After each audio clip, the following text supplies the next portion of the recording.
இங்க நைனான்ற சின்ன பொண்ணு டென்ஷன் ஆகும் போதெல்லாம் சின்ன நாய் மாதிரி கத்த ஆரம்பிப்பா. அவளுக்கு வலிப்பு மாதிரி லைட்டா வர ஆரம்பிக்கும். இத பாக்குற அந்த கிளாஸ் பசங்க எல்லாரும் பயங்கரமா சிரிக்கிறாங்க. இத பாக்குற அந்த டீச்சரும் இந்த பொண்ணு நாய் மாதிரி கத்தி கிண்டல் பண்றா அப்படின்னு சொல்லிட்டு அங்க இருக்கிற பிரின்சிபல் கிட்ட கம்ப்ளைண்ட் பண்றாரு. இப்ப அவங்க அம்மா கூப்பிட்டு உங்க பொண்ணை ஏதாச்சும் ஸ்பெஷல் ஸ்கூலா பார்த்து சேர்த்து விடுங்க அப்படின்னு சொல்லி அந்த பொண்ணை டிசி கொடுத்து அனுப்பி விட்டுறாங்க. இப்ப அவங்க அப்பாவும் அந்த பொண்ணு பேக்கரிக்கு போறாங்க. அந்த பொண்ணு அவங்க அப்பா கிட்ட ஆசைப்பட்ட ஒரு விஷயத்த கேக்குறா. அதுக்குள்ள அந்த பொண்ணுக்கு வலிப்பு மாதிரி வந்துருது.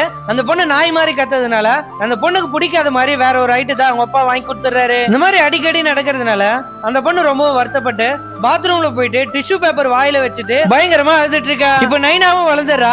எம்எஸ்சி முடிச்சுட்டு எப்படியாச்சும் டீச்சர் ஆகணும் அப்படின்னு சொல்லிட்டு ஆசைப்படுறா. அவ இன்டர்வியூக்கு போற இடத்துலாம் இந்த மாதிரி வலிப்பு வர்றதெல்லாம் பார்த்துட்டு அவளை ரிஜெக்ட் பண்ணிடுறாங்க. இப்போ வீட்டுக்கு போனா அவங்க அப்பா உனக்கு பேங்க்ல ஒரு வேலை பார்த்திருக்கேன், அந்த வேலையில போய் ஜாயின் பண்ணுன்னு சொல்லிட்டு சொல்றாரு. அவங்க அப்பா உனக்கு டீச்சர் வேலை செட் ஆகாது, நான் சொல்ற வேலையை போய் பாருன்னு சொல்றாரு.